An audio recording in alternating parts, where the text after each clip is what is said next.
কলকাতা থেকে মাত্র 63 কিলোমিটার দূরে শহরের কোলাহল থেকে বেরিয়ে একদম সুন্দর এক মন মাতানো পরিবেশে এক রাজবাড়ি, ইটাচোনা রাজবাড়ি। চতুর্দিকের পরিবেশ এতটাই শান্ত যে এখন দুপুর 1টার সময়তেও এরকম সুন্দর পাখিদের কিচিরমিচির শোনা যাচ্ছে। চলুন এবার রাজবাড়িতে আমাদের রুমটা ঘুরে দেখা যাক।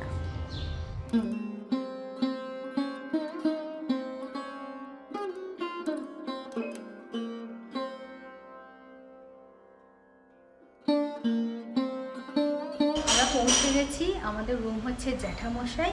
তো এখানে রুমের নামগুলো এরকমই, একটু জ্যাঠামশাই, বড় মা, আরও সব কী কী রুম আছে দেখাবো। তো আমরা জ্যাঠামশাই আছি। চলো ভিতরে ঢুকে তোমাদের সঙ্গে রুমটা শেয়ার করি। এই হচ্ছে রুমটার এন্ট্রেন্স। তো আগেকার দিনের মতো শব্দ হচ্ছে, এইগুলো দেখলেই মনে হচ্ছে আগেকার দিনের মতো। আর এই হচ্ছে ওয়াশরুম, যেমনটা দেয় সব দিয়েছে, হ্যান্ড ওয়াশ, এই তো দেখতে পাচ্ছি বডি লোশন, ইটাচুনা রাজবাড়ির সব শ্যাম্পু, শাওয়ার জেল সব দিয়েছে, টাওয়েল সব আছে। আর ঠিক সেই লনের মতন আগেকার দিন সেই যে লনগুলো হয় না, ঠিক সেরকম একদম এসে সোজা লম্বা লন। তারপরে এই হচ্ছে রুম, এই হচ্ছে রুম।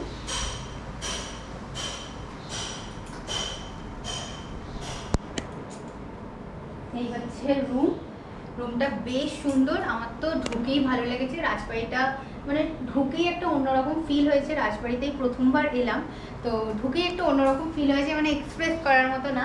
আর এই যে রুমটা বেশ ভালো, আগেকার দিনের যেমন হতো আর কি। এই দুখানা এরকম পিকচার্স লাগানো আছে। আর এই হচ্ছে জানলা, সব থেকে বেশি রাজবাড়ির সদস্য। হ্যাঁ, ইনি হচ্ছেন রাজবাড়ির কোনো এক সদস্যা। তো ওনার ছবি এখানে আছে এই রুমে, এটা জ্যাঠামশাই রুম। তো এরপর হচ্ছে এখানে একটা সুন্দর ড্রেসিং টেবিল, মানে একদম দেওয়ালে এ করা অ্যাটাচ একটা ড্রেসিং টেবিল আছে, বেশ সুন্দর। এটা হচ্ছে ড্রয়ার, হ্যাঁ কত সুন্দর ইউনিক এটা একটা ড্রয়ার। যে সাজার জিনিসপত্র সব রাখা যাবে। আর এই ড্রেসিং টেবিল আমার বেশ পছন্দ হয়েছে।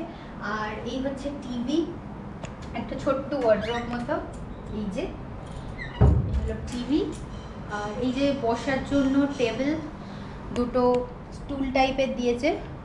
আর এখানে আছে জল দিয়েছে, তারপরে গ্লাসেস, আর এখানে সব নাম্বারস অ্যান্ড অল এগুলো সব আছে। সব থেকে যেটা আমার ভালো লেগেছে এই জানলাটা, এটা খুলতেই বিশাল একটা জানলা, একদম উপর থেকে নিচ অবধি। আর এই যে দেখা যাচ্ছে এটা খুলতেই মানে এই যে একটা সুন্দর একটা আমের গাছ, আর বড় বড় সব আম, হ্যাঁ দেখা যাচ্ছে না, বড় বড় সব আম। এইগুলো আমার ভীষণ ভালো লেগেছে। তো যাই হোক, ওভারঅল রুমটা বেশ ভালো, বেশ সুন্দর। আর আগেকার দিন বলেই এরকম সিলিংটা কত ওপরে, হ্যাঁ আমাদের তো বাড়ির সিলিং ওরকম হয়। কেমন লাগছে তোমার? ভালোই লাগছে। অনেক জায়গায় ঘুরতে যাই, এটা একটা অন্যরকম মানে নতুনত্ব হয়েছে। একদম খুব নতুন একটা এক্সপিরিয়েন্স। হোটেল গেস্ট হাউস এসবে থাকা হয়, রাজবাড়িতে ফার্স্ট টাইম। তো রাজবাড়িতে একটা দিন কাটাবো। এসেছি, ঢুকলাম যখন তখন 12টা 15-20 বাজে। তো এরপর লাঞ্চ টাইম আছে, একটু ছবি টবি তুলি। এত সুন্দর একটা রাজবাড়িতে এসেছি, একটু ছবি না তুললে হয়?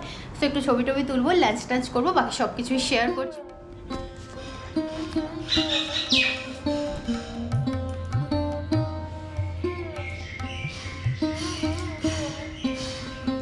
কাজকর্ম হচ্ছে, ওই জন্য দেখবে একটু টুকটাক শব্দ হচ্ছে। দেখো দরজাগুলো দেখলেই বুঝতে হবে রাজবাড়ি বাড়িটা নিয়ে।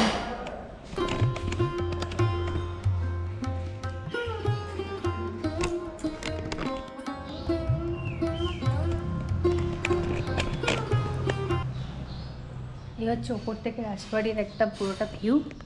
আর এগুলো সব বাকি সব রুম আছে, এটা যেমন বর্দা। ইয়া কি সুন্দর একটা পাখি এসে বসেছে।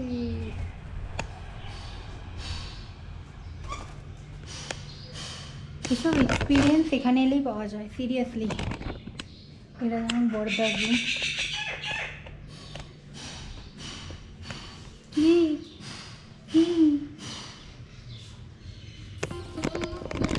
পিসেমশাই হচ্ছে কাকা বাবুর ঘর। তো সুন্দর না চতুর্দিকের অ্যাম্বিয়েন্সটা, খুব সুন্দর, শান্ত। খেতে যাচ্ছি এখন আমরা, 1টা বেজে গেছে, অন্ধকার। ওই দিকেও আছে, হ্যাঁ যাবে, চলো।